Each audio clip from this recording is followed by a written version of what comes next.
All right. Well, thanks everyone again for joining. My name is Lester Ali Tagtag, and I'll be doing the training today. Like Mike mentioned, we'll be taking a look at the Lender's Office system, which is a 100% web-based LOS, meaning you'll be able to access your loan files from any computer with an internet connection and an Internet Explorer web browser.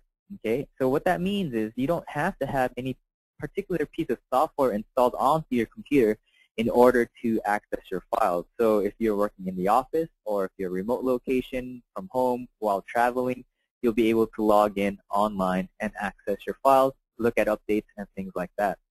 So what we wanted to do today is take a look at the Lender's Officer's perspective and take a look at some of the common tasks that you'll be involved in. Originating, creating these loan files, running pricing through the Price My Loan engine, which we'll get into a little bit more once we get there. Then eventually submitting the loan over to the processing team. And then finally at the end there, also how to generate or contact our support team if you do have any questions. So with that, the first thing that you'll want to do once you have obtained your login and password is go in here to the Lender's Office website. It's www.lendersoffice.com. You'll notice it'll redirect you to a secure site. It has that HTTPS secure.lendersoffice.com there. But just for simplicity, lendersoffice.com will work for you, and it'll bring you right here to this login page. Now, your administrators will be providing those login and password information to you, and once you do get that, you'll be able to enter it here and get into your pipeline. One thing I do want to recommend before we jump into the system here is adding Lender's Office to your trusted site zone. It's just one setup item that we do highly recommend. Just basically adding Lender's Office to trusted sites allows our system and your web browser security settings to play nicely with each other. So just below the login fields here, there's a little yellow box that tells you, what gives you instructions on how you can add Lender's Office to the trusted site zone. Okay, so once you do that, you might see something similar to the bottom right corner of my screen here, where it says it is now part of trusted sites and not just the internet zone, as they call it.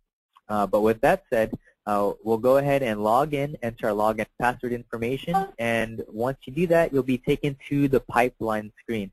And it will look something similar to this. I'm using just one of our testing accounts today, so you might see things a little bit different depending on your settings or what's enabled on your account. Okay, but for the most part, what we'll be covering should look very, very similar and similar for you. Now, this is my pipeline. This allows me to see the loan files that I am currently assigned to, and it's kind of in my responsibility. At least that's the idea. By default, we're using the simple pipeline option right here, which means that it's just going to show you all the active loans that are currently in your possession or that you are assigned as the loan officer. Now, with that said, that means I should mention that this pipeline can actually be customized as well, meaning you can add and remove different pieces of information that are more relevant to you as a MLO. Okay, and so what you want to see could be different than what a processor wants to see, than what an underwriter wants to see, than what a lock desk wants to see. So customizing the pipeline is very key. You can add and remove different columns here based on pieces of information from the loan file you want to see on your pipeline, so you don't have to into the file itself. And then on top of being able to change the information you see, you can also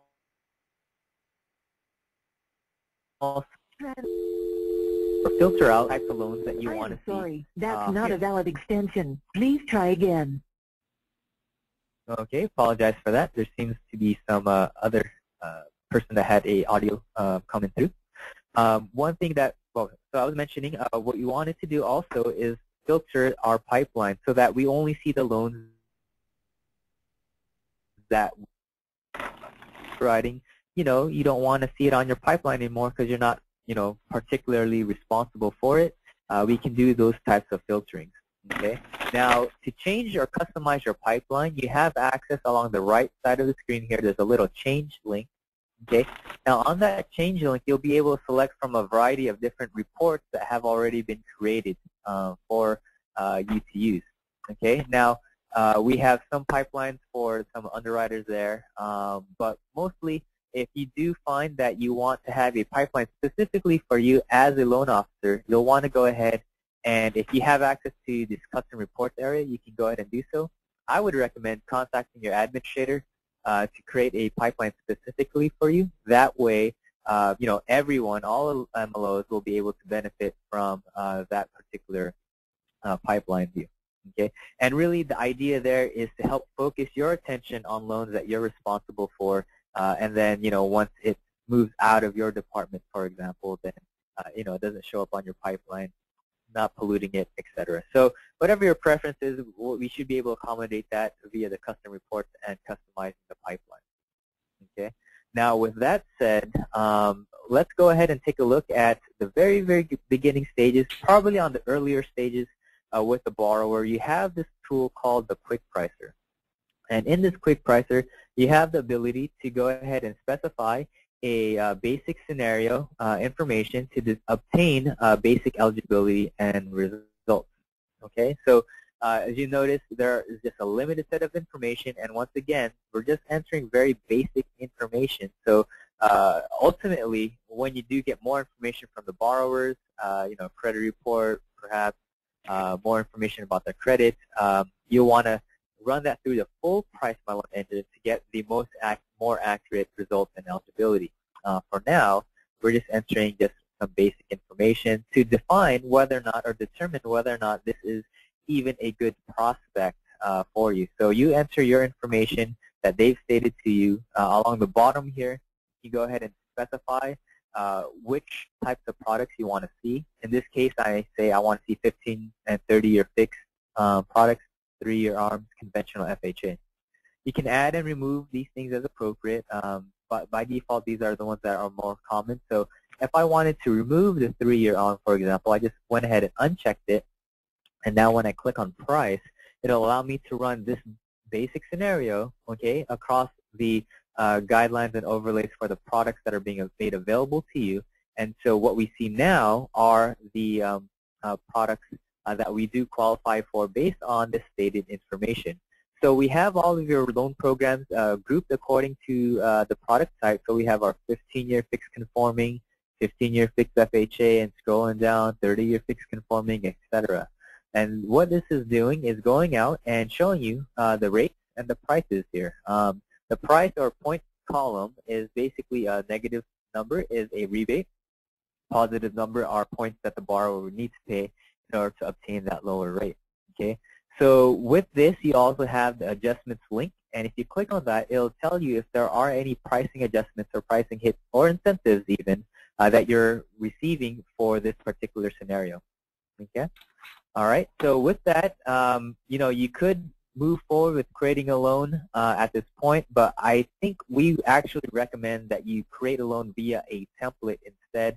That way, all the default information that you have set up in your account, set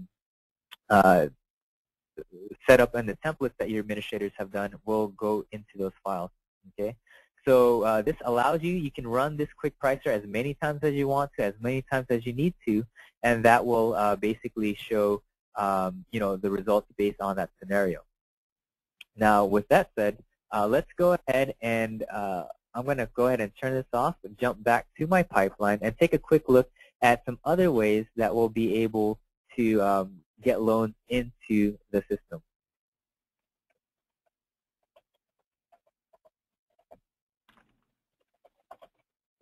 All right.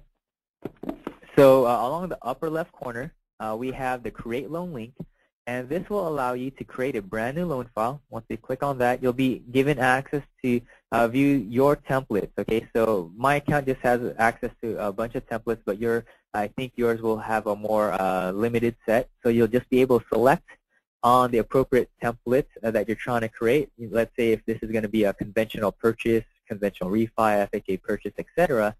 Just click on the appropriate one, and that will create a brand new loan file for you. Okay.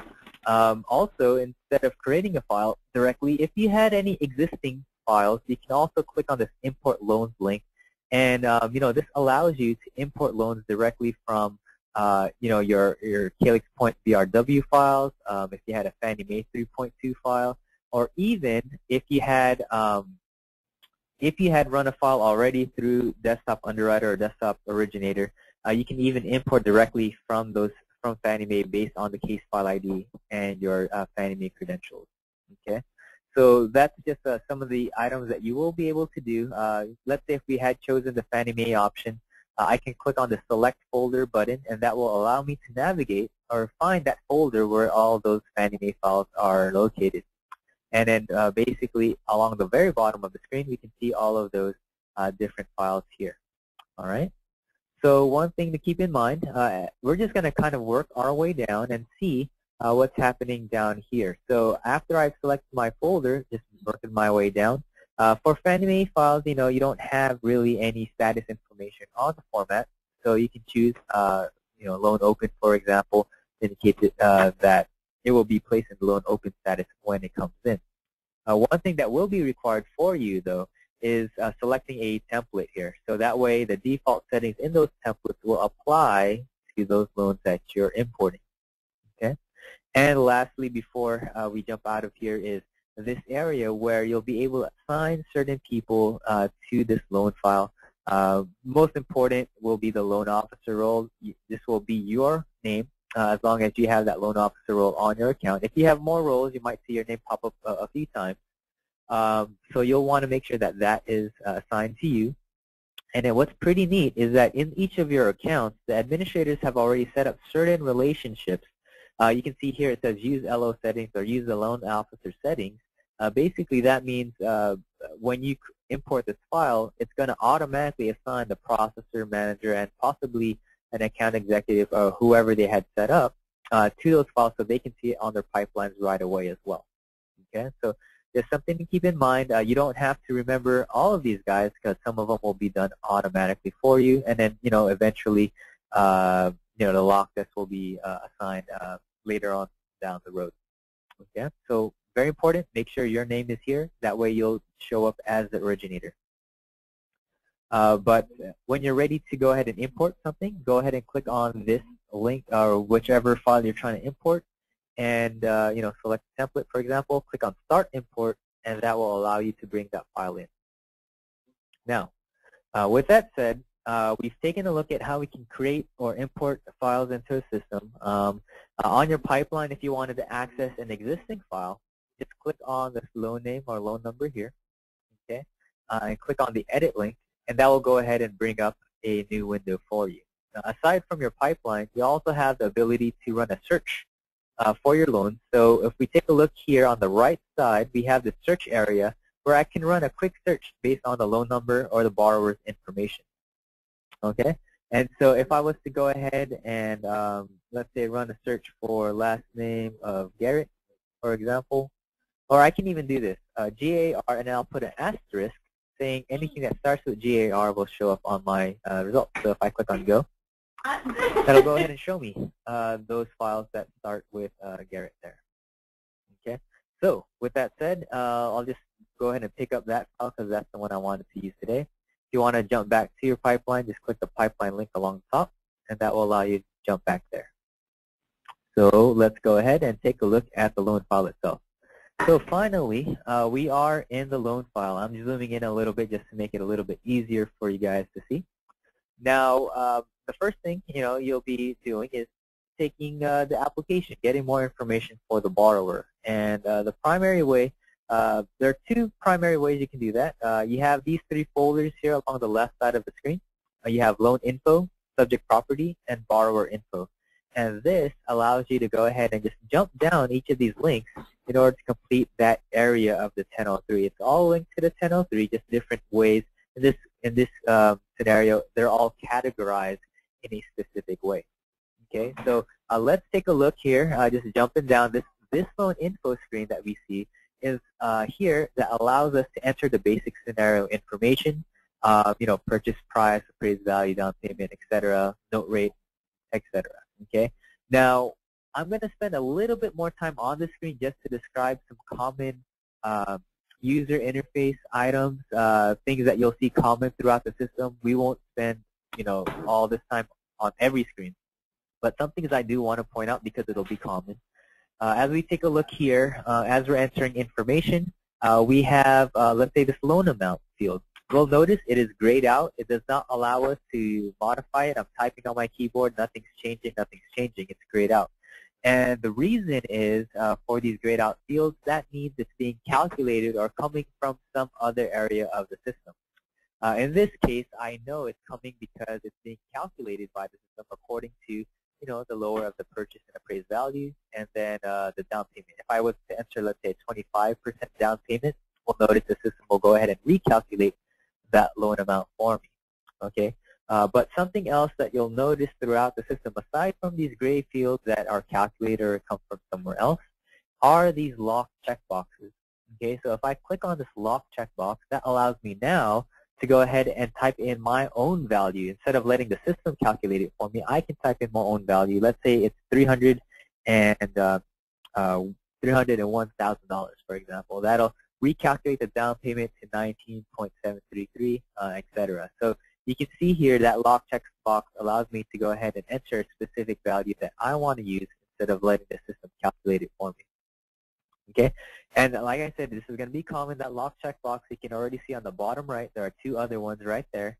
So, just be aware of that. You'll see it throughout, and, you'll get used to it as you continue to expose yourself to the loan files. Now, something else as we work our way down here is the proposed PITI information right here. And so we have this mortgage P&I, it's being calculated by the note rate that we've entered and also the loan amount we have.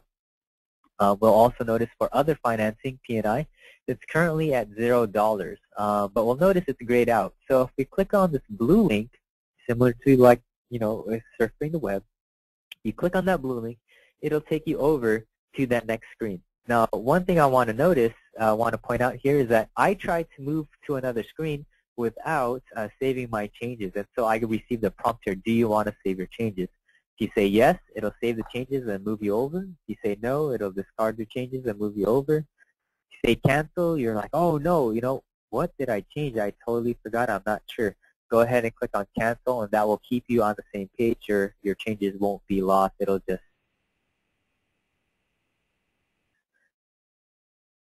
decide to save them.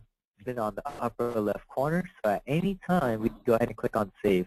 And why is it important to save? Why does it ask you to save? Well, since this is a web-based system, multiple people can be looking at the same file, and a lot of people can look at this file on their pipeline. So really, as you are making changes, or even as operations is making changes, and they're saving this information on the file, you'll be able to pull up the latest data. So if people are clearing conditions, maybe underwriting clearing conditions, updating appraisals, things like that, you'll even be able to see those things as they're making those changes, as they're saving those changes. Okay, so with that, let's go ahead and jump to other financing P&I. We'll notice here it brings us just down here to this other screen, other financing info, where I can go ahead and enter some information that will help affect my CLCV and also what contributes to my proposed PITI. In this case, I didn't enter a rate or anything, so it's not calculating another monthly payment. But notice that I did enter a current balance, and I already have some information here. And so if I look at my top right corner here, we have an area that gives you just a synopsis or summary of the different ratios on the file. In this case, we have an LTV of 80%, CLTV of 81.334. Notice that if I take out my other financing info, so this is if you had a second lien, a new one, or if you have an existing lien, if you remove that and save it, everything drops back down to 80, so LTV and CLTV match. Okay, so this is where you enter the information for those subordinate liens. If it's a new second financing, go ahead and turn this on. If it is an existing lien, go ahead and turn that off. Okay. So with that said, I'm going to jump back to my previous screen, clicking the back button on the upper left corner there. And this allows me to go ahead and jump back to my most previous screen, just like your web browser, the This Loan Info screen. Now, some other common items I want to point out that you'll see throughout the system are these little drop-downs and percentages and dollar values. Basically, you have these monthly payments that need to be calculated, and we'll go ahead and calculate that for you based on what you've entered here. So in this case, I have a loan amount at 1%. So it's going to go ahead and calculate the monthly value. The loan amount times 1% divided by 12, giving you that $250. Same thing for real estate taxes, and maybe instead of a percentage value, let's say we remove that, we can just type in a dollar amount itself. And so in this case, it's going to go ahead and just use that dollar amount for that monthly value. Or you can do a combination of the two. Just as an example here, of course, it's not probably not going to be a real scenario for you guys, but if I went ahead and said 1% plus 300, it'll go ahead and calculate that for me. Okay, so just something to keep in mind, that you have these percentage and sometimes even these dollar values to help determine some values that are going to be used. You'll see this on the GFE if you were involved in just reviewing the GFE. And then just working our way down here, the next field we want to take a look at is the mortgage insurance, similar to other financing info. I went ahead and clicked on that blue link, and that will bring us over to the upfront MIP funding fee screen. Now you'll notice it's really just navigating here within this loan info folder. So I can click on these tabs, click on those links, or even the stuff on the left side, and that will help move me over to different areas. Now on this particular screen, at the top part here, let's say if this was a FHA or a VA loan, you would be able to go ahead and specify, that 1.5 or whatever that upfront MIP is, and the system will calculate that value. If it's going to be financed, you want to go ahead and say, yes, this is being financed. That way, it'll be used to determine the total loan amount. The portion on the bottom here is the monthly MI that contributes to the monthly proposed PITI payments. You'll want to go ahead and enter that information down here for this percentage, and then you also have a drop down, but this should be defaulted by your admin in the templates to choose how this should be calculated. Okay, so you have your upfront, and then you have your monthly MI down here. And so that's just about what I wanted to take a look at so far. The rest, the PITI information as you enter it here. I think we've covered just about everything in loan info except for this Price My Loan link. This Price My Loan link allows you to access the pricing and automated underwriting engine. But for now, we'll skip this. We'll jump back here in just a bit. I want to go over and just complete the 1003 first, and then we'll jump back into the pricing engine. But we'll notice that we could jump directly into the pricing engine if we wanted to here. Just moving down the next folder here, subject property, I'll be able to enter information on my subject property here. If there's any rental income on the subject property, I can go ahead and specify that information here as well. Okay. Now, for your borrower info folder here, if I click on borrower info, this allows me to enter information for my borrower. Most of the time, you will have a married borrower on one application, so husband and wife. Or wife and husband. If you had a non-married co-borrower, the typical setup for that is to have them on a separate application. And so one thing I want to show you here is that if you click on this Add and Swap Co-Borrower link along the top here, that will bring you to the Borrower Co-Borrower Management screen. In this case, we can see we have two applications, one for Charles and then one for David. Okay. Now, if I wanted to add in another applicant, let's say the cousin or the aunt or uncle wanted to be part of this loan as well, I can click on this Add New Borrower button here. What will happen is it'll create a brand new 1003 application within the same loan file, so everything is contained in one file. But this allows me to go ahead and say, this is let's say Bob borrower here. Okay, and so we have Bob. We enter his social, his home, phone number, present address, former addresses, etc. But we'll notice that if we wanted to switch between applications, we can click on the option list along the top here and just choose the name of the application we want to work on. So if I wanted to work with Charles, go ahead and go to Charles's application. If I want to work on David's, use David's application, etc. Okay. Now, some other management features as far as applications go. I'm going to go ahead and click on that Add and Swap Co-Borrower link again. This allows me to go ahead and let's say, oh, you know what, Bob, the uncle, he doesn't want to be part of the file anymore. I can go ahead and just delete him entirely from the file by clicking delete this borrower and spouse. that will remove Bob from the application, okay, or from the loan file itself. So there's no more Bob on the file once this has been refreshed. Same thing here.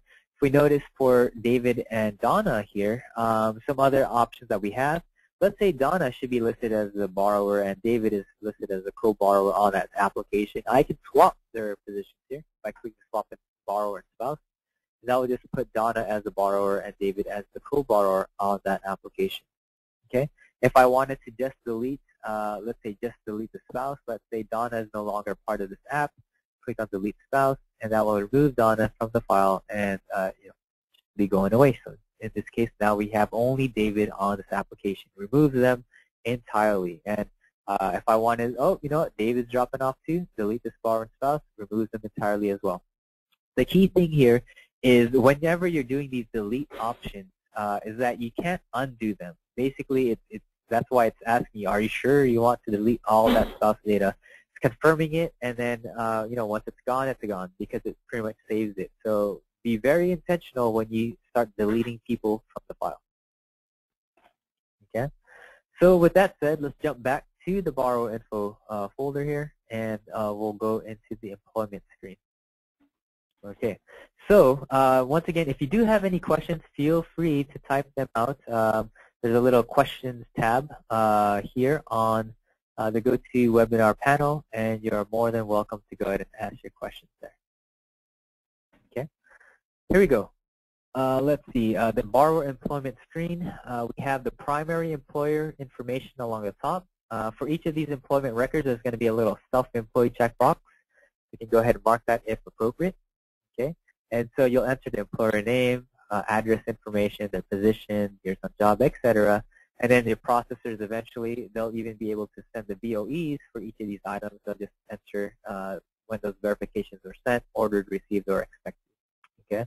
Now, for any other employment records you need to have on the 1003, just click on the bottom here, click on the Add button. Now we'll go ahead and add additional records to my file. Okay, and so I can say another employer here, and enter my appropriate times where I worked here. Let's say from 2009, and let's say I still work there. I can click on this current employment checkbox here, and that will indicate present. And this is important for you to do here. Don't just type in present, but you'll want to use this checkbox because when this exports out to Fannie Mae, for the DO or DU or LP run, that'll go ahead and make sure everything is linked appropriately. Okay, so very key. If it's current employment, they're still working there, go ahead and choose this box right there. Okay. With that said, you can manage these different items here as well. You'll notice this is a list of other employment records. If I wanted to move one up or move one down, depending on how I want it to appear on the 1003, you have those buttons here. Pretty straightforward. And if, let's say, this guy doesn't belong here at all, click on delete, and that will remove that employer record. Okay. So with that, you'll see this kind of these buttons common for the liabilities and REOs assets that we'll be seeing in a bit. So you want to take some time to take a look at how that works here. So for now, let's go ahead and jump over to co-borrower employment. This allows us to enter any employment records for the co-borrower, the spouse on this application. Notice this is for Jane Jones. And our primary on top, additional employment records on the bottom. If you had multiple applications, remember you could have switched between applications to add all the employment information for those other borrowers. If David and Donna or Bob were still on the file, you can choose their name along the top here and enter their information here as well. Okay. So with that said, let's jump over to the monthly income screen. Okay, notice I can click on those tabs along the top or the links along the left side, whatever your mouse is closest to. Let's see here. For monthly income, we have all of our income for this application for the borrower. In this case, it's David, and then for Jane along the right side here. And so we have blue links. That means it's going to take us somewhere. Just like a web browser, if I go ahead and click on that blue link, it'll go ahead and open up a new window for me, and it actually brings me to a monthly income calculator. So, we need monthly amounts here. So if I was to go ahead and put in let's say I make 25. The borrower tells you they make $25 an hour and work 40 hours a week. We'll calculate that monthly income of $43.33. If they make, let's say, $50,000 a year annual salary, we'll go ahead and calculate that monthly income. In this case, it's $41.66. So based on the information that you've entered here, that will go ahead and, you can use those different pay plans or whatever to help determine those monthly amounts. Okay, so same for borrower and co-borrower, just enter the information. If you click OK, it'll carry that over right here onto the screen. That's awesome. Okay. Now, same thing is going to be true for overtime, bonuses, commissions, dividends, and interest. Go ahead and use those calculators. One thing you'll notice here for net rent is that it is a grayed out checkbox or a grayed out field. That means you'll only be able to, or this is coming from somewhere else. In this case, I know it's on the REO screen. Notice you have a lock checkbox here. So if you go ahead and use that, you'll be able to type in the values. Okay, and folks, I do hear some background noise, so if you want to go ahead and just mute your phones, that would be great. Just some comments from other listeners here, so appreciate the meeting. Thank you. If I click on net rent, this would take me actually to the REO screen, and that's where this income information is coming from. So we'll take a look at the REO screen just a bit, about 2-3 more tabs down. But to finish out our screen here for income, we have the other income, basically, where you can choose from this drop-down list of items. And these are, the standard Fannie Mae items. You can also type in your own values if you wanted to. Just note that when it gets exported out to Fannie Mae, because it's not part of the Fannie Mae format, it'll just get lumped as a other income category. Okay? So you choose, does this belong to the borrower or does it belong to the co-borrower on this file? Okay, B or C, and then you can enter your amounts here. Now, the application total just for this particular file is shown right here. In this case, it's $19,397. And if we had additional applications that also had income, we'll notice along the bottom here, the total monthly income for all borrowers. That's basically everyone on the file. So if David and Donna were still there and they were making money, we'll go ahead and you'll see it right here. All right, so with that, if we jump over to the liability screen, we'll go ahead and see our liabilities on this particular file. So the liabilities here, if you're starting a brand new file, this will all be blank. You can go ahead and if you wanted to add a liability, I can say, hey, this is a Visa revolving account, some kind of balance, let's say $1,200, monthly payment of, let's say 100 or so. etc. So I can manually add or modify these liabilities here. But what happens is that more commonly, instead of having to type in all these liabilities, you want to go ahead and order a credit report instead. Okay, and so what we'd want to do instead is go in and order this credit report. So you have this button right here to order credit. Okay, and then from here you have a few options. Along the top, you have your credit reporting agency. You can choose. You can see your preferred credit agencies at the top, CBC and Kroll. Just choose from whoever's most appropriate for you, whatever credentials you have, and then you can go ahead and order a new credit report as well. So if I wanted to order a new report, just select which bureau you want to include, and then those check boxes, and we'll go ahead and order that report for you. You can also reissue an existing report. If you've already ordered a report, enter the report ID here. And then some CRAs will even allow you to upgrade an existing single bureau report to a tri-merge directly from within the lender's office. So if that option is available, this will open up for you. Okay, and then also, so along the bottom, we have your credentials. These are your CRA or credit reporting agency credentials with Kroll or CBC. So you enter that information here, click on Submit Credit, and it will allow you to go ahead and do that. Okay, so one thing I wanted to show you here for CBC is that if you are ordering or, if you're ordering a new report, notice that you can go ahead and pay with a credit card. So if you check that option right there, that allows you, when you submit this credit request, you enter your credentials, it'll pop up a little window where you can go ahead and enter your credit card information. Otherwise, If this was not available, it would just be an invoice or however else the CDC handles the billing for your account. But notice everything is tied to the credentials that you're using. Okay, so if you want to pay with credit card, go ahead and use that option right there. All right, so let's see. If we went ahead, and I'm going to go ahead and order or reissue a credit report. I just have one here, just so we can take a look at what it looks like. So just give me a moment here to enter my Instant View password and stuff. Click on Submit Credit Request, and I hope that should be good for us to go. So it's going out. Oh, I know. My credit report is only for Charles, and I have Jane on the file. So I'm just going to delete Jane soon. Yeah, let me go ahead and just delete Jane real quickly here. Sorry, Jane. Gotta go. And we'll jump back to the credit report. All right, so let's go ahead and order credit again, reissue credit.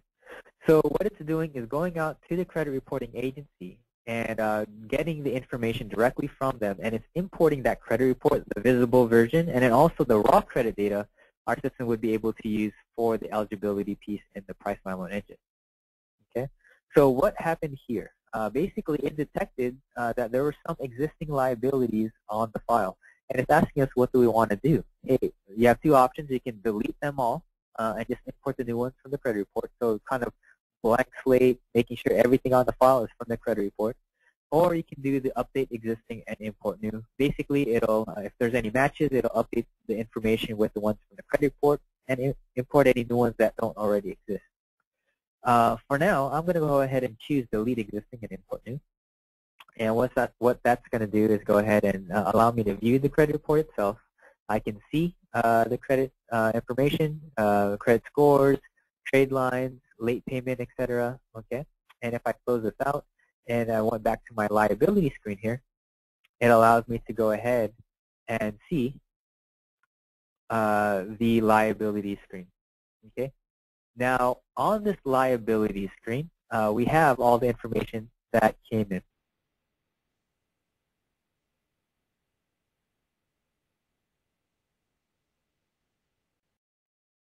GoToMeeting. Right now, you should be on the liabilities screen. Let's see here. I'm just going to pause my screen right now and see if that helps.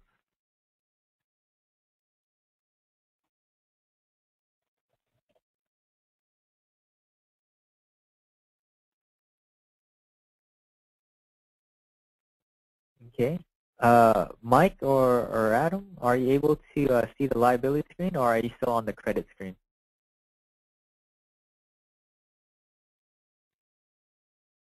Yeah, unfortunately, Lester, we're still stuck. It looks like it hung up on the credit screen. Okay. Let me go ahead and try something here. I'm just going to pause everyone's screen. I do apologize for the technical difficulty here. And let's go ahead and start sharing my screen again. Anything different should be the liabilities.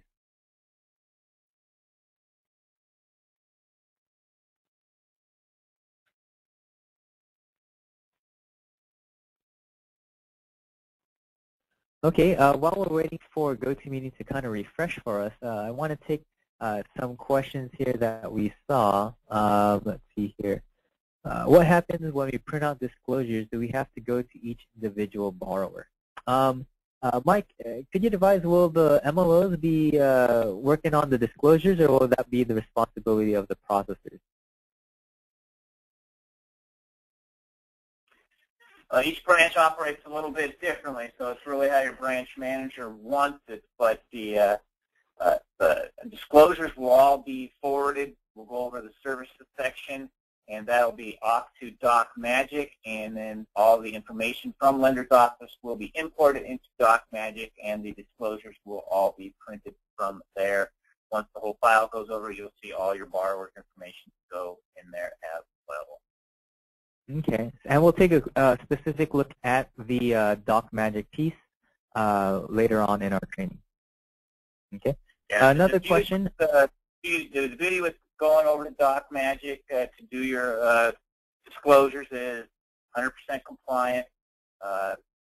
DocMagic runs a compliance team for every state, every county. Everything gets populated right. It makes sure when you're sending out your disclosures, your booklets get attached to it, your charm booklet or whatever. If you're going to send them electronically, those are done.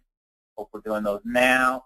The also allows us the ability to do quick sign. And we had our first initial DocMagic training for disclosures. We will have another one to go through it again to show you the exact steps. But that's the beauty of using DocMagic for the upfront disclosures. Okay, some other questions here.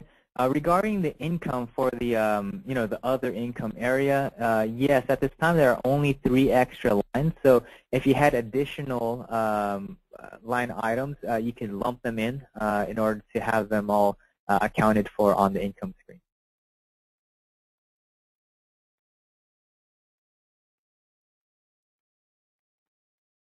Okay.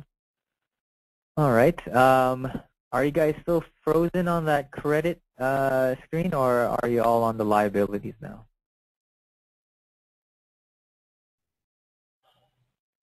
Still frozen. Okay. No, it's obviously your fault, a GoToMeeting issue.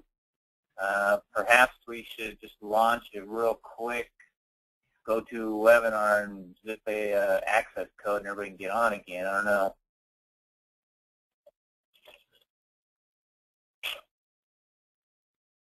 Yeah, let's see here.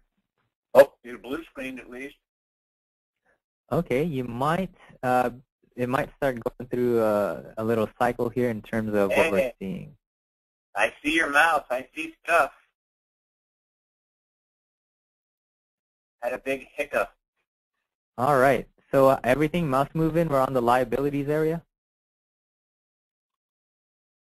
All right, excellent, excellent. Thanks, everyone. Thanks, everyone.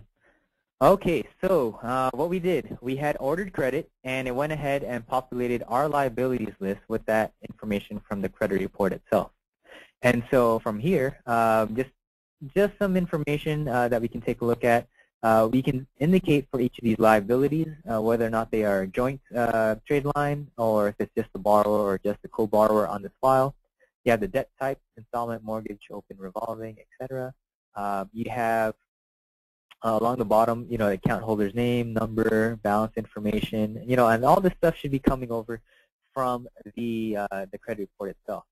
Something that's pretty neat to see is that for any non-mortgage trade line, one thing that's available is that you can mark certain items as paid off here. If I click on will be paid off, what it will do is mark this item as paid off, and it will remove it from the DTI calculation. Okay, and so if I save this information here, we'll notice in my little summary area along the top, it says paid off yes, used in ratio no.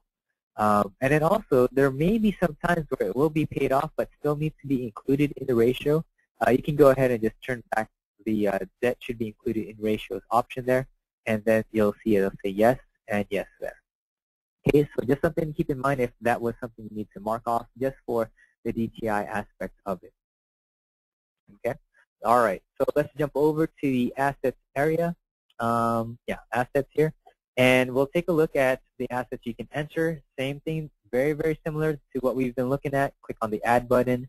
You enter, who does it belong to, borrower, co-borrower, or joint. What kind of asset is it? Checking, market money, money market fund, trust fund, automobile, etc. I have a few already on my file. Enter the information. Notice all of these verifications can also be generated by the processors for that as well. Okay, and let's go ahead and jump over to REO. REO screen, this is where you'll be able to enter the other information for the REO properties on this particular file. Okay, if I wanted to add a brand new one, click on add. Very similar, and I'll just say this is 555 Rental Way, for example. Notice when you enter zip code information, it will go ahead and populate the state and city and sometimes even the county information. And then you can go ahead and choose. Let's say this is a single-family residence and it's a rental property. I'll go ahead and choose that. I can enter an occupancy rate, let's say of 75% here for that 25% vacancy. And notice, I did not put anything right here. They're all zeros. And the reason for that is I want to link my mortgage liabilities to my REO property. That way, when it exports out to Fannie Mae for the DO or DU run, it'll be linked appropriately and it knows which liabilities linked to which REO property. So if I jump here to my liabilities area, here for my mortgage, my Chase mortgage on the top, there's a place where it says property address and it says select and match REO. So if I click on this, I can go ahead and say, well, this belongs to that rental-way property I just created. And to go ahead and pass over the balance and payment information, I click on this button, explicitly labeled as Add Balance and Payment Info to REO. And now it did two things. One, it linked this property so that when it exports out to DO, it's all linked. And now on our REO property as well, if I click on Rental Away, it has that mortgage amount and monthly mortgage payment there. So it's pretty neat. You can link multiple liabilities to the same REO property if necessary, if there was some second financing or whatever it is. But that is the method that you'll want to do there. And then, of course, if you want to enter additional, if they had some rent, go ahead and put in, $1,500 or whatever it is. And the system will calculate the cash flow for you.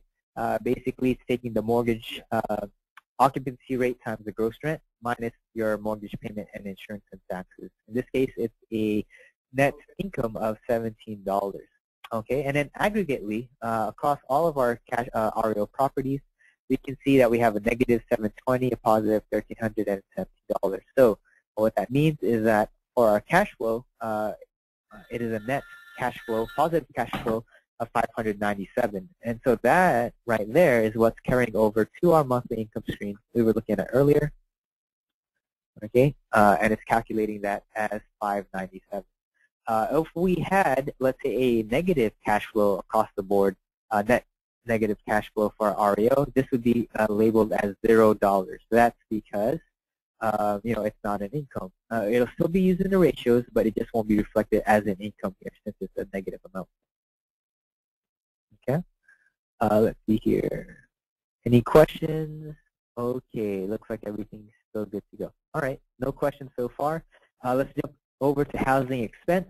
And this area here allows us to enter, our borrower's current residence information. If they are renting or if they currently have a mortgage, go ahead and enter this information. Once again, all of this information carries over to the 1003. And that's all we've been doing really here is completed the 1003 and we have ordered credit. In this case, we finished the borrower info folder, and so a bulk of that 1003 data has already been completed. And so you have those easy to find categories where you can see that information. I mentioned there were two ways in the beginning of completing 1003. Don't worry, that second way is going to be, we're not going to go through it all into detail, but you have this forms folder here where you have a loan 1003 folder, which we can see there's a page 1 link. So this is actually an electronic version of the 1003. It's laid out very similarly to the paper application. And so if this is your preference, this is where you want to work in, this is where you're comfortable in, do it this way. Go ahead, click on page 1, fill out the information, scroll down, page 2, and just work your way down each of these links to fill out the information. Page 3, we have here our summary of the REO information that we had already completed, our details of transactions, which will pull information from the good faith, and then our declarations here, and then our government monitoring purpose for the borrowers on the file. And then along the bottom, we have the to be completed by loan originator section. What's really key here is that the information from your own user account as well as your branch will go ahead and populate here to be automatically. So you don't have to fill this out every single time. It's going to take it from your account and your branch's information. Okay, and this really comes into play because it's pulling the information. You look here, the populate from official contact loan officer option here.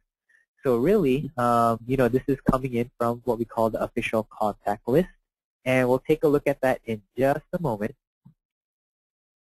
But at least you can see that it pulls in our NMLS ID information and also our state licensing information as well. Okay, so let's see here. What's next on our agenda? Let's take a look at probably the next step in the process for you is going ahead and running pricing and eligibility on your file. So if we jump back over here to the loan info folder, click on Run Price My Loan.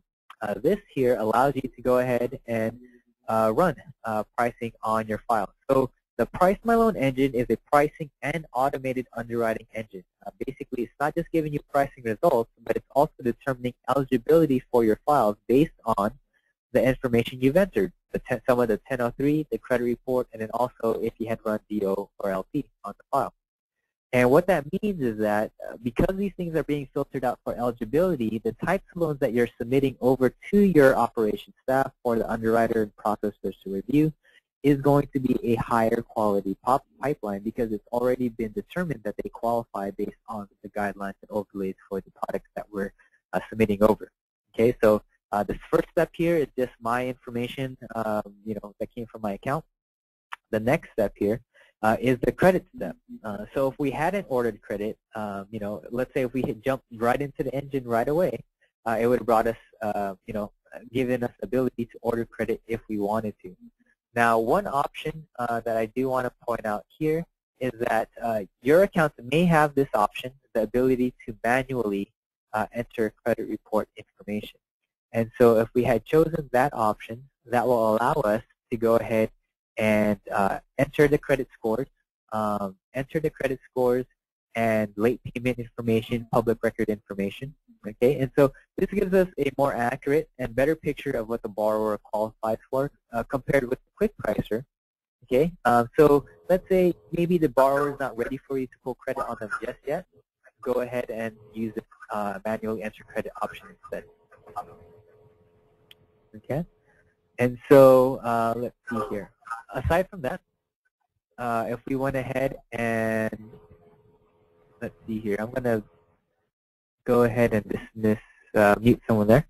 Aside from that, we also have the ability to order, reissue, or upgrade that we saw already. But since I already ordered credit on this file, I'm going to go ahead and use the credit report on file there. Okay.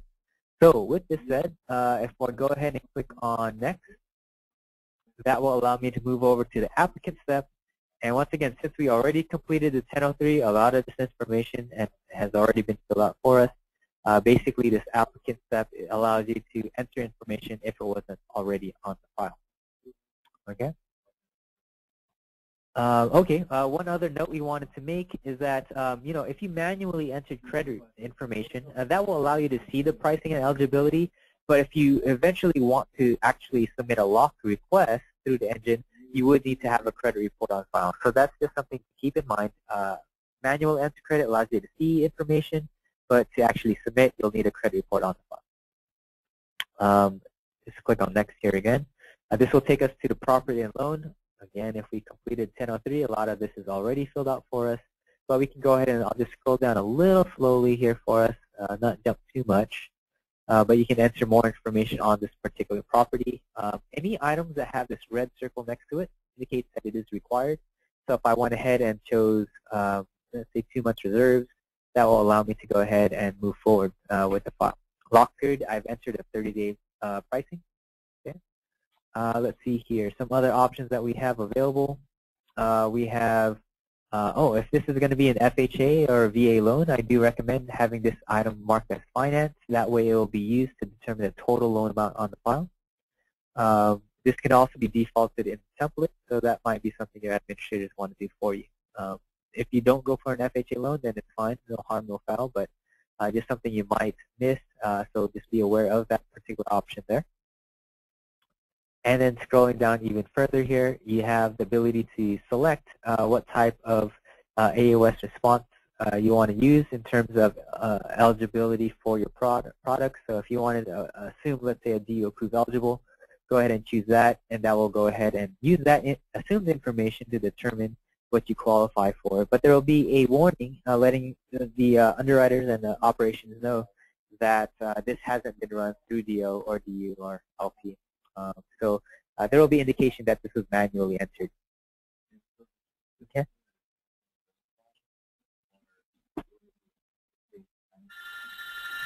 Let's see here. One other option, the rest of the information down here is that the processing and filters and sorting area allows us to determine what types of loans we want to see. Okay. All right. So if I click on Get Results here, it will bring us to the pricing and eligibility results screen, where we can go ahead and take a look at what we qualify for based on the scenario we've entered. We had entered the 1003, we had ordered credit, and we're assuming a DO approve eligible. I did not run it. So now I have my eligible programs here. They're all, once again, showing us according to product type. And we'll notice that this is actually doing a best execution result for us. So basically, at each of these rate options, it's going to go ahead and show us. Let me zoom in a little bit here, a little bit easier to see. It'll show us the best price at each rate option. In this case, for our 15-year fixed conforming product, we have from 3 3/4 all the way to 3 1/4. Provident is actually giving the best price. All the way up from there, we have FAMC and GMAC as well. Okay. And so from here, once again, it does give you the best pricing at each of those rate options. As we scroll down, same thing for each of our different product types. Okay. But what's really neat, though, is along the bottom of the screen, we also have the ineligible program section, which tells you what you don't qualify for, but also why you don't qualify for it. So it gives you some more information in terms of why you don't qualify. And the idea here is that it minimizes the amount of calls or emails you will need to make to the operations staff, because you have it right here. Hey, I don't qualify for Provident because for a purchase and no cash out loan, for anything that has LTV greater than 75%, the minimum score is 700. I don't meet that, or the scenario doesn't meet that. And it's really neat to look at this area, because there might be something that is workable. Maybe it's a DTI issue. Maybe it's a reserves. You need 2 more months reserves. That could be something that will be made available. Okay, and so what happens in that case is that you might be able to go ahead and say, hey, if we can swing 2 more months reserves, let's go ahead. You'll contact the borrower. Just jump back here to step 3. You can click on this blue or this green link here, or click on the go back button here, whatever you're closer to, and go ahead and modify, your reserves available to from 2 months to 4 months, and then go ahead and rerun pricing based on that information. And it will go ahead and use that updated information to determine eligibility. So very key. It's even helpful to look at the ineligible programs. Maybe it's better investor or better program. Swing a couple more months reserves or whatever it is, and you'll go ahead and qualify for it. So pretty neat. You have the ineligible programs there on the left, on the bottom there. Okay, so let me go ahead. Like I said, I'm just going to say this is 4 months reserves now, and go ahead and get results. So as we're getting to the pricing and underwriting results screen, another thing to mention is that because we're doing that filtering, right? You saw how we are disqualifying certain products.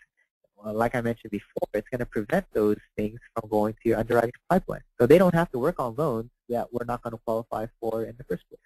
Pretty neat. So what can you do here? Basically, you'll have the ability to register for a loan file or submit a lock request. Now, your accounts will be set up so that you can't submit a lock request until a credit report is on file. But aside from those 2 options, we also have this preview link. If I click on preview, that will allow me to go ahead and, let's see here, allow me to preview information on this particular file. So as I look at this preview certificate, I have my scenario information. Okay, if I had a MLO comp plan on my account, I'd be able to see that information right here. If I scroll down even further, I have the pricing information for this particular program. Any visible adjustments are available right here. Okay, and then as I scroll down even further, I have my underwriting conditions and stipulations. Well, notice there are some warnings based on my, I don't have a valid license in this particular subject property state. There are some to reserve monthly payments here. Let's see some other warnings, and this is warnings for you as well as the underwriter. We have credit warnings. I had marked, if you remember, some items that's paid off. So this is just saying, hey, these items a month is paid off different than the credit report. So something that has to be verified. And then as we scroll down even further, we have a bunch of different PTD conditions, PTF conditions, and some other miscellaneous items. And so those things are in place to help you, guide you as far as what else would be required in order to move forward with this particular loan file. Okay? So with that, you'll be able to see what you need to gather, and it's pretty cool because now you know what you need to gather, whether or not the borrower would be able to swing certain conditions, and since you know what you need to get, you can start the document gathering process right away. You don't have to wait for processing or underwriting to issue out a needs list because you have it right here.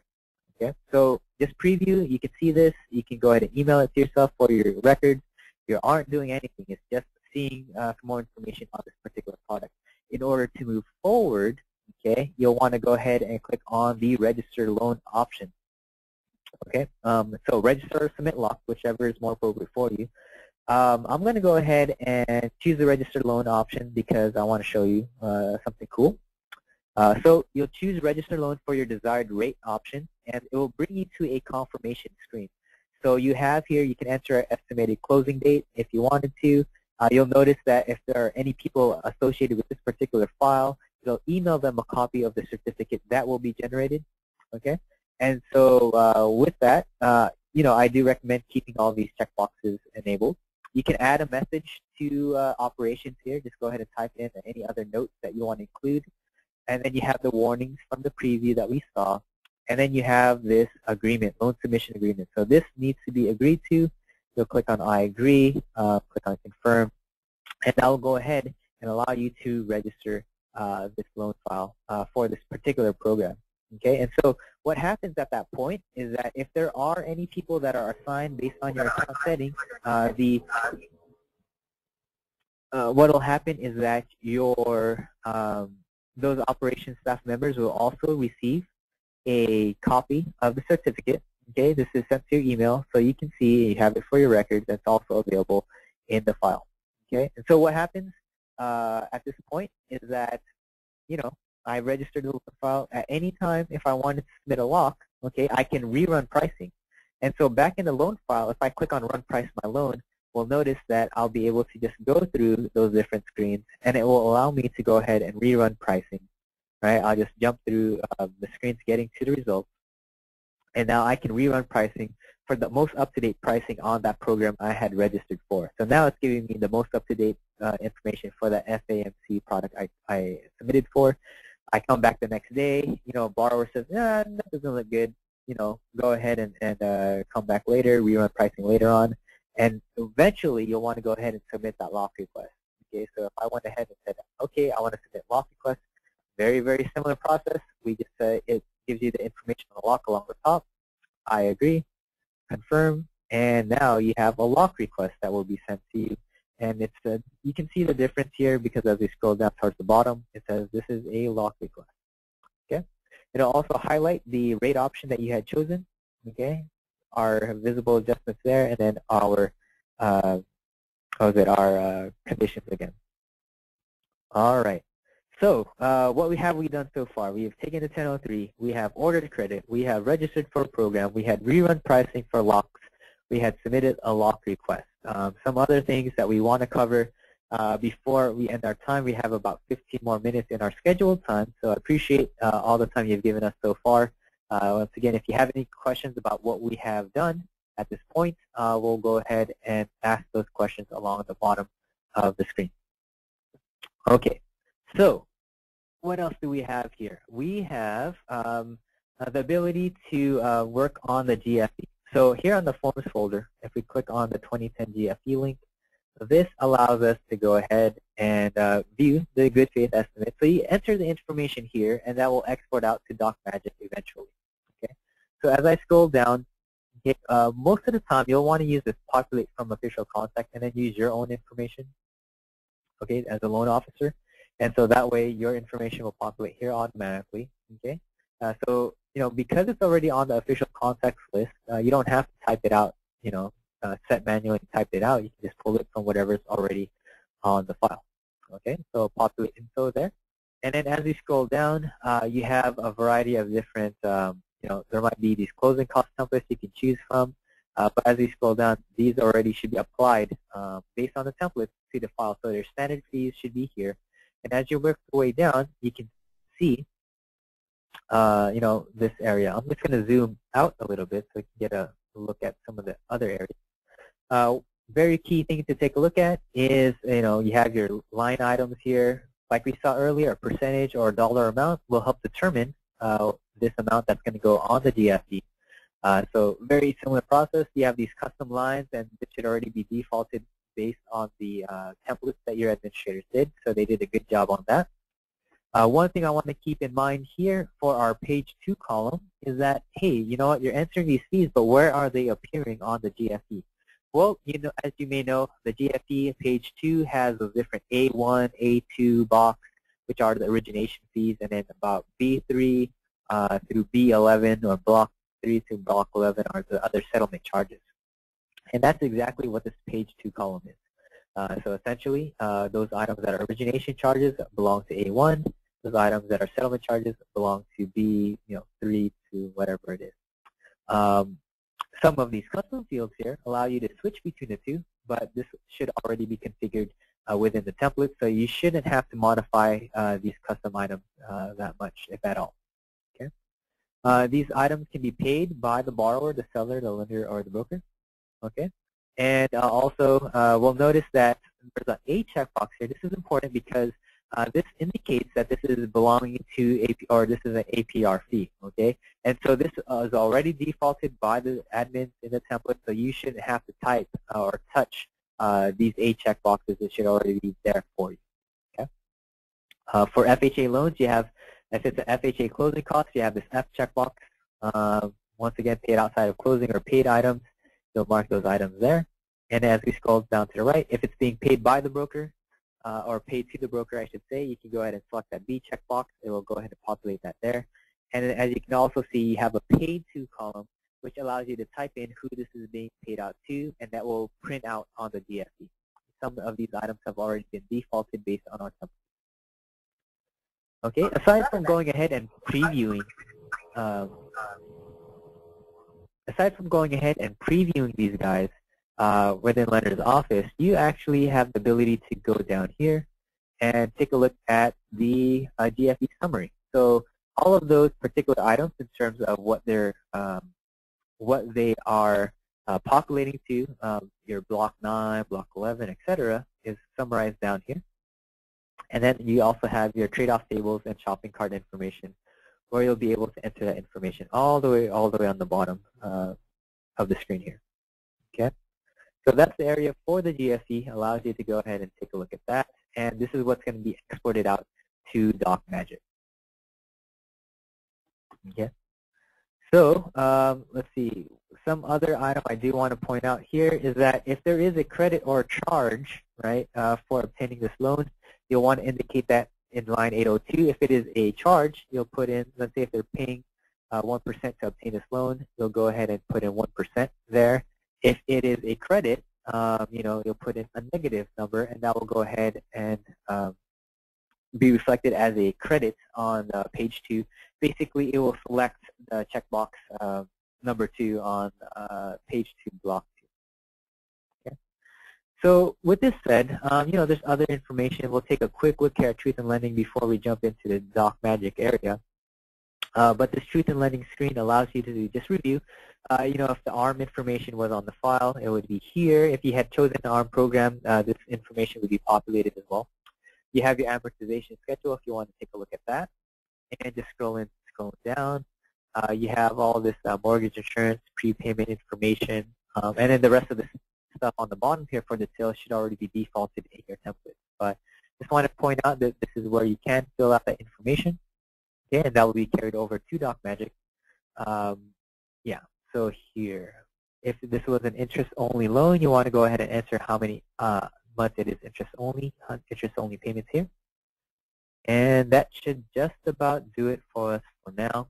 Let's go ahead and take a look at how you can export this out to DocMagic to generate those docs, in case that's part of your responsibility, since each of the branches does things a little differently. All right, so instead of the services folder here, there is a DocMagic link. And if I click on that, it allows me to go ahead and export out to DocMagic. So if I click on this button, what happens is I'll be able to enter my DocMagic customer ID, username, and password information. Notice the web sheet number is new, means this has not been exported out to DocMagic yet. If I had done this earlier, it would actually have the DocMagic web sheet number here instead. Okay. Some options that are available, depending on your account settings, you might be able to change this information, but for the most part, I'm thinking you won't be. It's just saying that you'll be exporting out the 2010 GSE information to generate the initial disclosures inside of DocMagic. If you had already exported out to DocMagic at some point, and you wanted to go ahead and just, and you wanted to go ahead and just view the information in DocMagic without exporting the data, there's this button here, Launch DocMagic Applet. If you can see, it's a little grayed out for now. But this allows you to launch DocMagic without having to re-export information from Lender's Office. So this button on the left will export and override whatever information is in DocMagic. The button on the right here allows you just to open up the existing DocMagic information. Okay. Some other options here that we want to go over as we close out. About 10 more minutes. We're coming down to the end of our training. We want to take a look at the status folder here. You click on General. Something that, it's just going to be good for you to know anyways is that, as this file is moving through the process, you'll be able to go here to the General screen and see the different dates that are in place. Okay. When I registered for this file, it automatically, put it into the registered status. But as this file is moving forward, you'll see different dates populate here. And if you were, let's say, responsible for moving this over to a different status, you can go ahead and just, click on this lock checkbox on the top. And let's say you're going to move it to processing. Click on Change Status. And then whatever status you want to change it to, go ahead and choose it from this list. So if I had clicked on the processing option here, that will place it into the processing status and populate today's date if there hasn't been a date already entered on the file. Okay. I think I might lose access if I move it to processing, so I'm going to go ahead and not do that. I'm getting some notes here that I may be disconnected or might be some connection issues with GoToWebinar. So I'm going to go ahead and hold off from moving forward until that message goes away. So I apologize for that. Okay, you should be able to see everything again. I'm getting some indications that people are still frozen, maybe back on that DocMagic screen. Let's take a look here. I'm just going to see if there's any issues there. Let's see. So if you guys want to go ahead and just enter a real quick chat session, letting me know if you can see or not see the status screen where you see all the different statuses, please let me know. And then if not, I'll hold off before moving forward. Apologize for the technical issue again.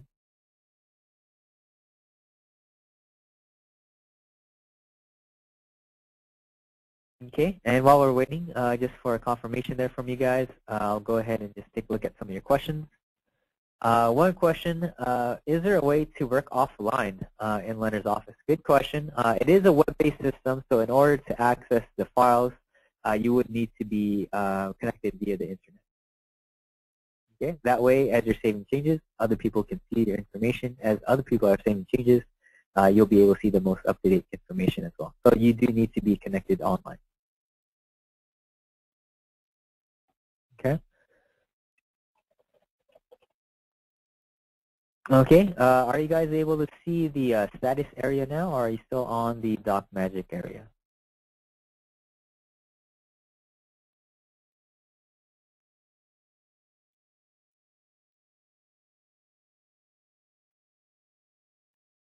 Michael or Adam?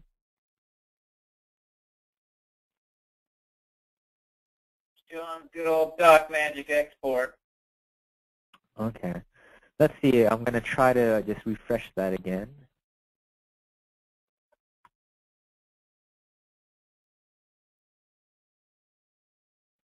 Okay, so you might be seeing some blue screens like we were doing earlier.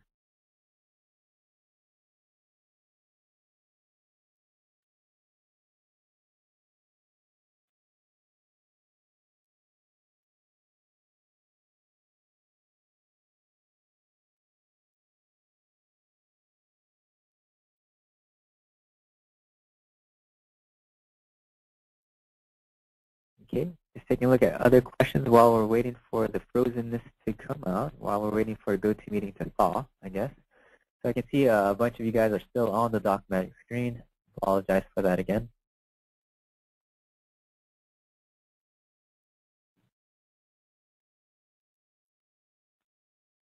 Okay, so while we're waiting for you guys to kind of refresh in terms of what you're seeing, let's go ahead and just talk a little bit about some of the support that you'll have access to inside of Blender's Office. Now, for those of you that may have already been given access, you might have already started using this.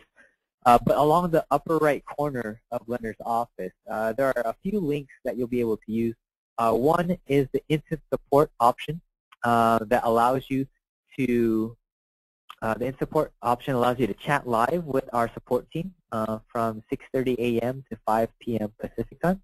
Okay, and that will give you the ability to just chat back and forth with our team. There's also a a question feedback link which allows you to email our team as well for any information. That allows you to go ahead and you'll get a tracking number and we'll be able to respond to you via email. And then there's also a help link that allows you to view our help center, which gives you access to a bunch of different user guides and other goodies. Update history of the system is updated fairly regularly, usually once a month. For some of our bigger releases, it might take a little bit longer, but usually at least once a month, and that allows you to see that will allow you to see, the latest updates and just new features that are available to you.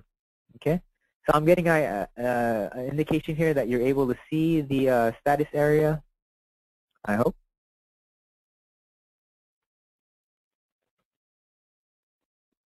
And that's all we see, at least I do, the LBQ training, loan officers ISER, kind of like the page before you start showing the screen. I see. Okay, let me just refresh here, and I think it might take a little bit for it to come back up, kind of like what you saw before where you saw a little blue, little mouse, and then eventually the pipeline screen. So let's go ahead and just give this a little a moment to come up for us. Okay, one question from Mary, Michael or Adam. What's the deadline that everyone will be on Lender's Office? We don't have any firm deadline. Obviously, we want to transfer everybody over, as fast as possible, but we want to make it a smooth transition. If we get everybody in by the end of September, I think we have done a good job.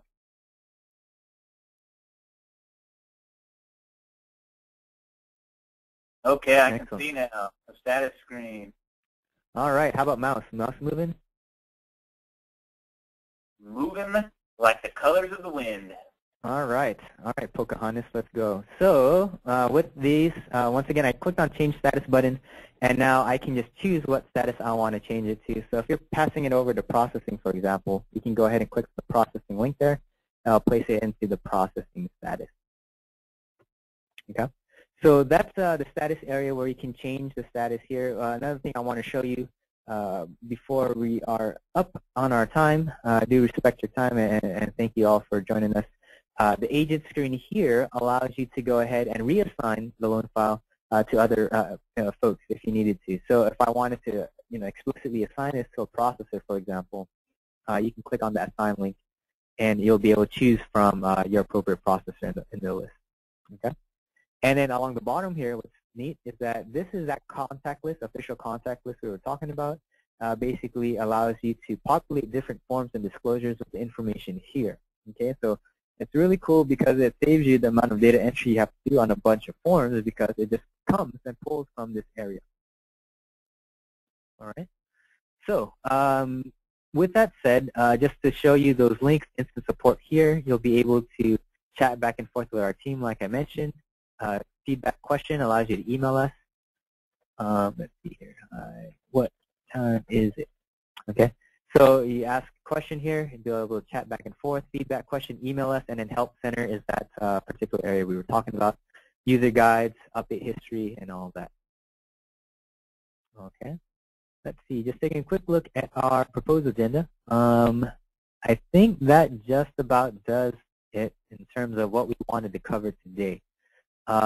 Michael or Adam, is there anything else you wanted to talk about as we close out of our session?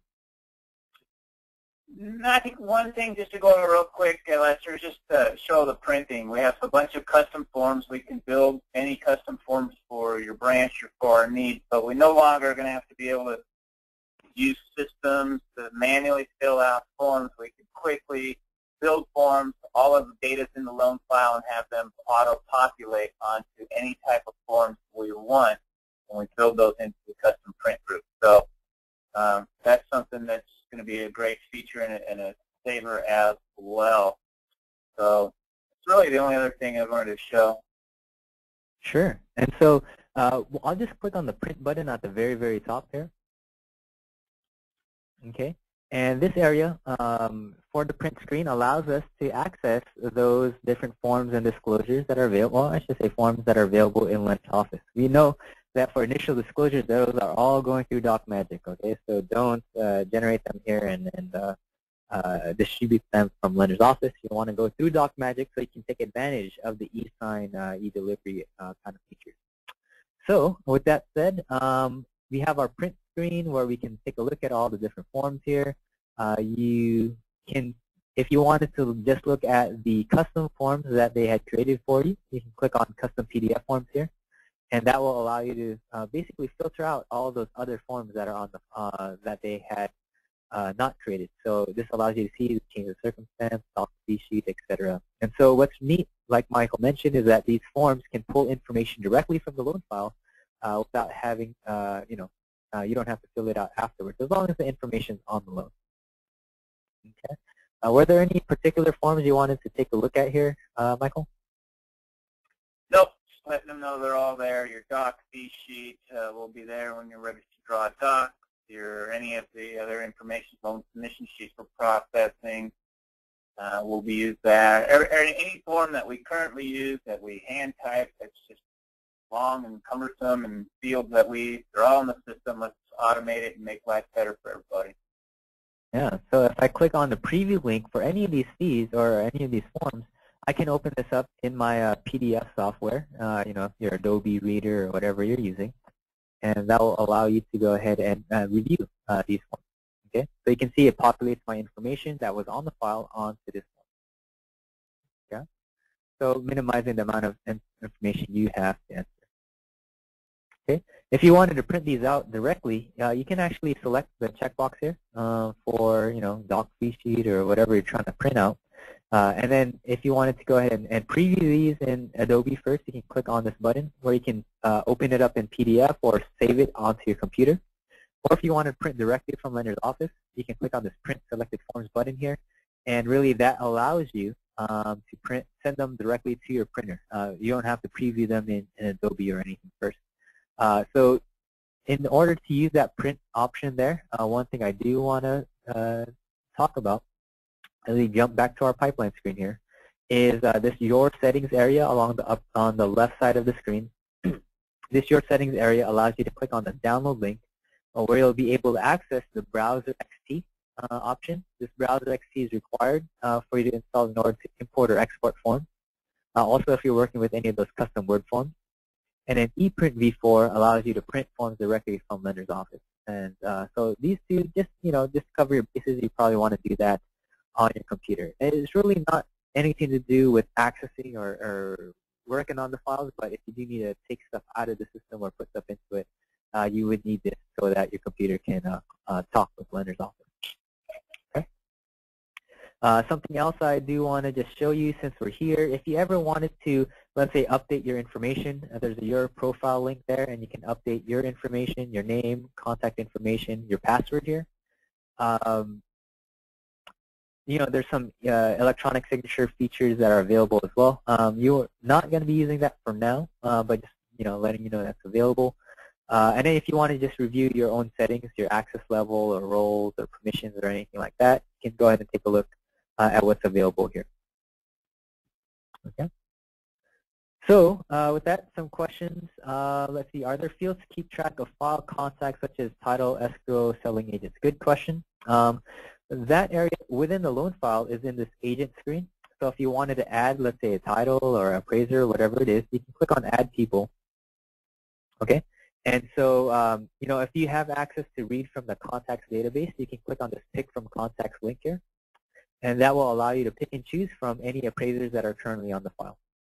And currently in the contacts database. So you'll be able to choose from that list, just click on select and I'll populate that information here. Okay. Now if you have access to add to contacts, you can also click on this link here that will allow you to add information to the database.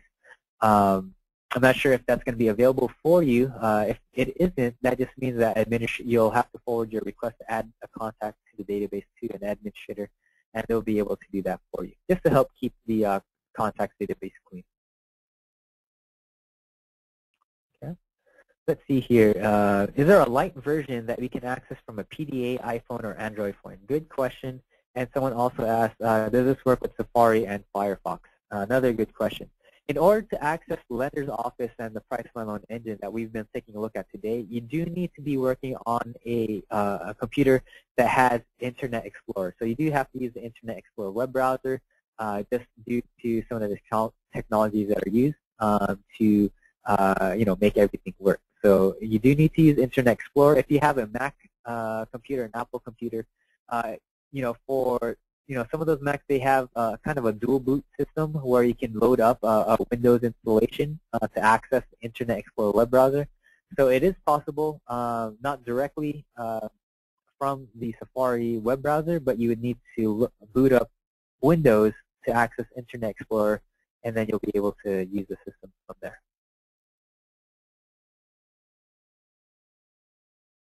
Okay. Any other questions? I'll leave it open for a few minutes. If we see some activity on the question side, feel free to ask them.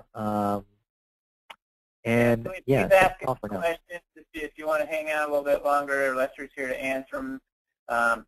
Great job, Lester. Sorry, you know, GoToMeeting, we can slap them. Little technical difficulties here and there. We'll kind of work through them. There is an additional processor training tomorrow, kind of go over the same things. If any loan officers want to be on that, it's open to them as well. The more exposure you have to the system, the better. This is just the first start. Lender's Office is very robust. We will be using a paperless system inside a Lender's Office. You'll be able to see the loan at all times, anytime you're logged into the site in the future. You'll be able to upload your picture. Your borrowers could go on the site, upload documents. There's endless capabilities here that we're just scratching the surface on. Didn't want to overwhelm too many. We're taking it slow. We are going to be building out much more functionality and rolling out. So with that, thank you, Lester, very much today. If there's any other questions, don't see any myself. Have a great day, everybody, and get some more loans. End of the month here. Get things funded out for everybody. All right, thanks, Mike. Yeah, so I'll hang out for a bit for any questions. And so if you wanted to go ahead and get going, you're more than welcome to. So thanks, everyone. Let's see, some questions. Can you walk us through DO and DU? Good question. If you were to be responsible for running DO or DU on the file, as you can see here on the upper left corner, inside of the file folder, there is a Submit to DO DU link. And if I click on that, it brings me to basically the Fannie Mae addendum screen where I can enter any additional information for DO DU. If this is a brand new file, you know, there's not going to be a case ID. If you had already imported, ran this through DO, or imported a file that was run through DO already, it would have the case ID here. Okay. And then just scrolling down along the bottom, if you were running it through, let's say, DO specifically, right, because there's different credentials for desktop originator and desktop underwriter. If I click on this button here for Submit to Desktop Underwriter, or Originator, I'm sorry.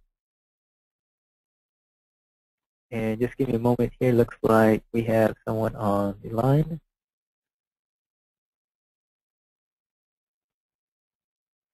Okay, So once I click on that button, we'll be able to enter my DO user ID and password. Okay. For the most part, this can be left alone. They'll populate automatically when you import. But I enter my credentials here and click on submit, and that will open a brand new file for us where we can see where we'll be able to access the DO website. So it's basically taking your information, exporting it to the DO website, and you'll be working in DO just like you are should already be familiar with. Okay. Now I won't be able to show you the exact demo here right now, but on our help center here, if I click on the help link along the upper right corner, we have a tutorials area. Okay, so once I click on that tutorials area here, that will allow me or allow you to go ahead and take a look at some of our animated tutorials. In this case, the direct DO and DO integration is what we're looking at. And go ahead and click on one of these large or small version links, and that will bring you to a video that you'll be able to watch online. It outlines the entire process, basically exporting it to DO, running it through DO, getting the findings, and then eventually importing all of that information in the 1003, the credit report, and the DO findings. Okay.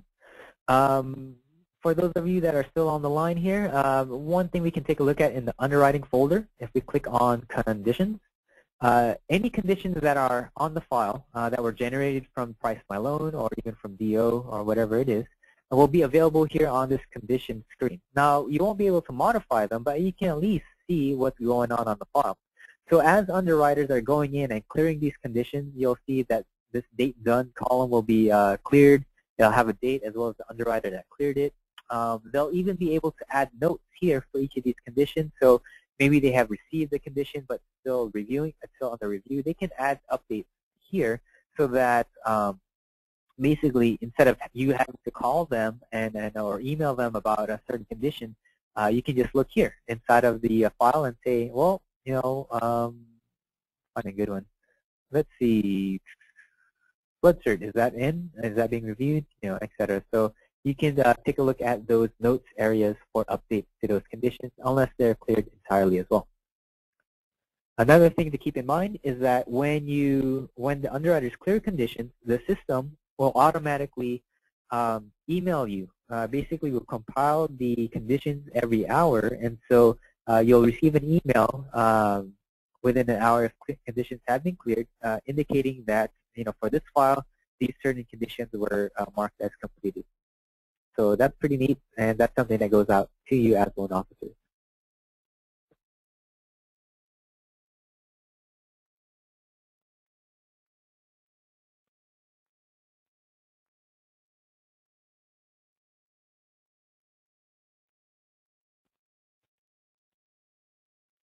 Okay, for anyone else on the phone, feel free to ask any other questions here. Still hanging out for a bit.